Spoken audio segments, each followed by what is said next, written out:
अस्सलामुअलैकुम। जियो न्यूज़ के साथ मैं हूं हिफ्सा चौधरी। हेडलाइंस आपने जानी, बुलेटिन का आगाज करें और सबसे पहले आपको खबर दें। Army chief general Qamar Javed Bajwa और बिल गेट्स के दरमियान टेलीफोनिक बातचीत के दौरान पाकिस्तान में इंसदादे पोलियो मुहिम पर तबादला ख्याल किया गया। बिल गेट्स ने पोलियो मुहिम के लिए पाक फौज की तरफ से सिक्योरिटी, मॉनिटरिंग और इस्तेदादे कार में मदद को सराहा। ISPR के मुताबिक army chief general Qamar Javed Bajwa और बिल गेट्स के दरमियान पोलियो के खात्मे की मुहिम के तनाजुर में टेलीफोन पर बातचीत हुई। आर्मी चीफ ने कहा कि पोलियो का खात्मा कौमी फरीजा है और पाक फौज ने इस अहम हुकूमती इकदाम में अपना किरदार अदा किया। पोलियो मुहिम के हेल्थ केयर वर्कर्स ने कोरोना वबा के खिलाफ भी फ्रंट लाइन दिफा का किरदार अदा किया।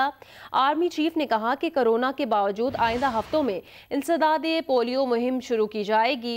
आर्मी चीफ और बिल गेट्स ने कोरोना वबा के खतरात और इस हवाले से आगाही और टेक्नोलॉजी के इस्तेमाल पर भी गुफ्तगू की।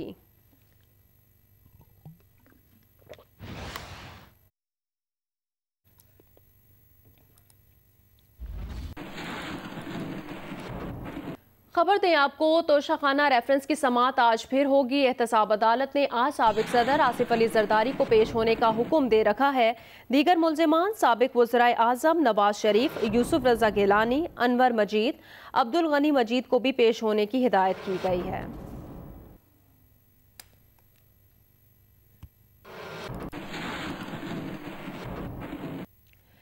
शुगर स्कैंडल की सिफारिशात की रोशनी में पहला रेफरेंस चेयरमैन नैब को भेज दिया गया। इस बात का ऐलान वजीर आजम के मुआवने खुसूसी बैरिस्टर शहजाद अकबर ने प्रेस कॉन्फ्रेंस में किया। उन्होंने कहा कि शुगर माफिया बहुत ताकतवर है। वजीर आजम ने शुगर माफिया के खिलाफ किसी भी कार्रवाई की मंजूरी दे दी है। फौजदारी कवानीन के तहत मुकदमात दर्ज किए जाएंगे। वो एक्शन लिया जाना है, सब्सिडी की मद में वो नैब ने लेना है। फौजदारी कवानीन के तहत मुकदमात दर्ज होंगे और फिर इसके साथ रिकवरीज का भी सिलसिला है। शुगर माफिया, शुगर ग्रुप्स बहुत स्ट्रांग हैं, उनकी जो पहुंच है इदारों के अंदर तक है। सिर्फ सब्सिडी देना महज कोई जुर्म नहीं है। सब्सिडी जिस बुनियाद के ऊपर दी गई वो बुनियाद ही गलत थी। फोरेंसिक में साबित हो गया है कि उसमें 30 से 35% कम कीमत अदा की जाती रही है गन्ने वालों को। एक मिल ने एक साल में 1 अरब से लेके 4 अरब रुपए तक को सिर्फ सेल्स टैक्स का फ्रॉड किया हुआ है। जो पहला रेफरेंस इसके नतीजे में है, ये हमने भेज दिया है चेयरमैन नैब को। अब उन्होंने इसके ऊपर कार्रवाई करनी है, चाहे वो शुगर एडवाइजरी बोर्ड का हेड था, सेक्रेटरी था, मिनिस्टर था, शुगर मिल एसोसिएशन वाले और बहुत दीगर मिल मालकान अदालत में चले गए। मेरा ख्याल है इट्स बिट लेट। कमीशन तो अपना काम कर चुका है, उसकी सिफारिशात आ चुकी हैं। PTI रहनुमा जहांगीर तरीन समेत 17 मिल्स मालिकान और शुगर मिल्स एसोसिएशन ने चीनी की कीमतों में इजाफे पर इंक्वायरी कमीशन की रिपोर्ट इस्लामाबाद हाई कोर्ट में चैलेंज कर दी। दरख्वास्त की समाअत आज होगी।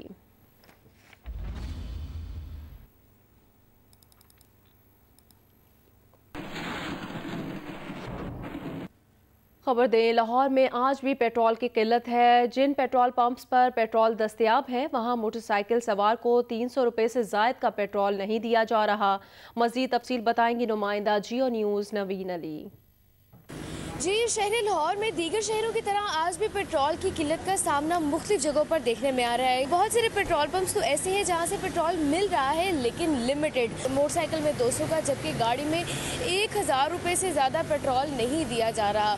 लेकिन शहर लाहौर के अंदर ही बहुत सारे पेट्रोल पंप्स ऐसे भी हैं जो कि बंद पड़े हैं और पर उन्होंने बैरियर लगा के उनको बंद कर दिया है। गुज़िश्ता रोज़ में यही सूरत हाल देखने में आई थी कि जो पेट्रोल पंप्स खुले थे वहाँ पर बहुत ज़्यादा रश था। तो शहरी और पेट्रोल पंप इंतजामिया दोनों इस वक्त हुकूमत की तरफ नज़र बिठाए हुए हैं कि किस वक्त हुकूमत इस बारे में कोई एक्शन लेती है, कोई इकदाम करती है और उन्हें इस परेशानी से निकालती है। जी, 11 रोज़ बाद भी हुकूमत अवाम को सस्ते पेट्रोल की फराहमी में नाकाम है। कराची में किमाड़ी ऑयल फील्ड पर FIA का छापा। निजी कंपनी के डिपो में पेट्रोल का बड़ा जखीरा मिला। कराची में पेट्रोल की जखीरा अंदोजी के खिलाफ 2 पेट्रोलियम कंपनीज के खिलाफ मुकदमा दर्ज कर लिया गया। पेशावर के करीब भी निजी ऑयल कंपनी का स्टॉक डिपो इंचार्ज गिरफ्तार कर लिया गया। ऑयल मार्केटिंग कंपनीज का कहना है कि वो पेट्रोल बहरान के जिम्मेदार नहीं। छापे मसले का हल नहीं है, मसले की वजह तलाश की जाए। FIA ने आज पेट्रोलियम कंपनीज के सरबराहान को तलब कर लिया। 11 रोज हो गए शहरी पेट्रोल हासिल करने के लिए रुल गए। पेट्रोल सस्ता होते ही आवाम की पहुंच से दूर हो गया।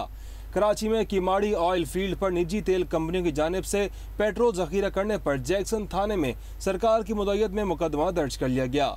गुज़िश्ता रोज़ ज़ख़ीरा अंदोज़ी की इत्तला पर FIA ने दीगर मुतल्लिक़ा इदारों के हमरा किमाड़ी ऑयल फील्ड पर निजी तेल कंपनियों के डिपो पर छापा मारा था, जहां तेल का बड़ा ज़ख़ीरा मौजूद था। पेट्रोलियम डिवीज़न के मुताबिक मुआयना टीमें हैदराबाद भी पहुंच गई हैं। पेशावर के करीब तारो जब्बा में निजी ऑयल कंपनी का स्टॉक डिपो इंचार्ज भी स्टॉक से मुतालिक गलत रिपोर्ट पर गिरफ्तार कर लिया गया है।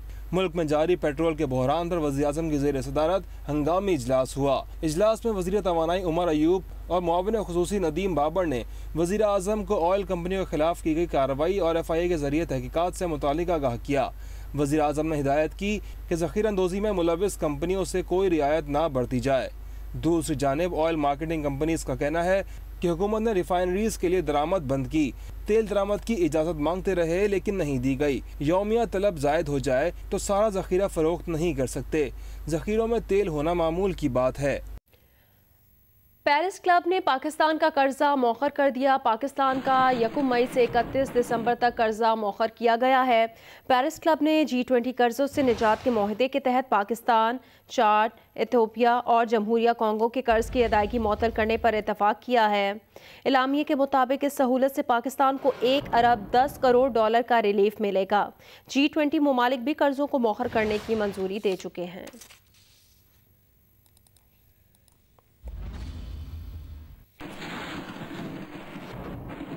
एशियाई तरक्याती बैंक ने पाकिस्तान के लिए 50 करोड़ डॉलर कर्ज की मंजूरी दे दी। बैंक की जानिब से जारी इलामिये के मुताबिक एशियाई तरक्याती बैंक ये फंड्स बजट सपोर्ट की मद में फराहम करेगा।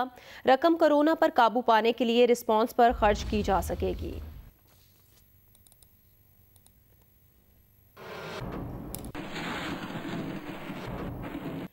कौमी इक़्तिसादी काउंसिल ने आइंदा माली साल के लिए 1324 अरब रुपए के कौमी तरक्याती बजट की मंजूरी दे दी।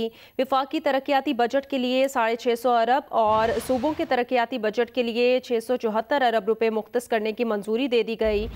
TDPs और KPK में जम होने वाले फाटा के इलाकों की तरक्की समेत वज़ीर-ए-आज़म यूथ स्किल प्रोग्राम्स के लिए वज़ारत ख़जाना अलग से 94 अरब रुपए फराहम करेगी।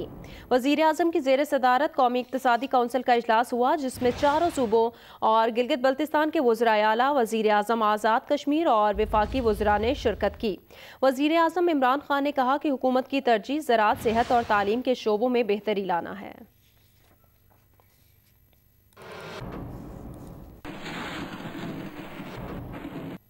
पाकिस्तान तहरीक इंसाफ के रहनुमा खुर्रम शेर-जमान और मुस्लिम लीग नून के रहनुमा एहसन इकबाल समेत मजीद मुख्तलिफ सियासी रहनुमाओं में भी कोरोना का टेस्ट मुस्बत आ गया है। एक बयान में PTI रहनुमा खुर्रम शेर-जमान ने बताया कि वो तबीयत खराब होने पर 5 दिन से करंतना में थे। कोरोना टेस्ट करवाया तो मुस्बत आया है। रहनुमा नून लीग एहसन इकबाल का भी कोरोना वायरस टेस्ट मुस्बत आ गया। कौमी असम्बली सेक्रेटेरिएट ज़राए के मुताबिक सेनेटर सना जमाली, अरकान कौमी असम्बली फ़ारूक हबीब और उसामा कादरी का भी कोरोना टेस्ट मुस्बत आ गया है।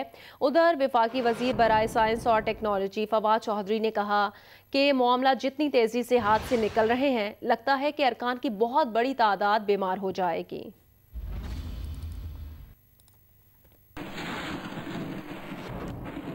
कोरोना से सेहतयाबी के बाद डॉक्टर साद नियाज ने वीडियो बयान में कहा कि उन्होंने कोरोना आइसोलेशन के दौरान सिर्फ पैनाडोल का इस्तेमाल किया और मल्टीविटामिन का इस्तेमाल जारी रखा, जो वो बीमारी से पहले भी खाते थे।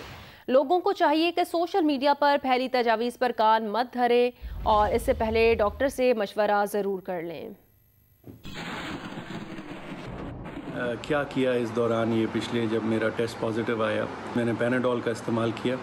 इसके अलावा मैंने कोई दवा इस्तेमाल नहीं की। मल्टीविटामिन्स में वैसे भी एक टैबलेट लेता था जो मैं लेता रहा। इसके अलावा मैं रेगुलर खाना खाया, ना मैंने किसी चीज़ का परहेज़ किया, ना ही मैंने किसी चीज़ को एक्स्ट्रा यूज़ किया, इस्तेमाल किया। ये आइसोलेशन ज़ाहिर है आपको अपने आप को करना पड़ेगा और किसी चीज़ की एहतियात की 80% लोगों में, 85% लोगों में कोई ज़रूरत नहीं होती। सोशल डिस्टेंसिंग, मास्क पहनना, हाथ को धोना, इसको हमें अपने ऊपर लाजिम खुद से करना है। अगले 4 से 8 हफ्ते ये मर्ज़ बढ़ता जाएगा।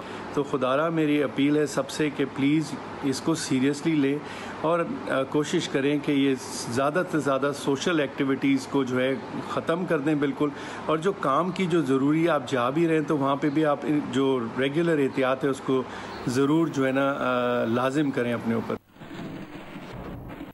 लॉकडाउन में नरमी के बावजूद अब भी कुछ कारोबार ऐसे हैं जिन पर पाबंदियां बरकरार हैं, जिनकी वजह से उन कारोबार से वाबस्ता अफराद इंतहाई मुश्किलात से दो चार हैं। रिपोर्ट करेंगे अली नईम।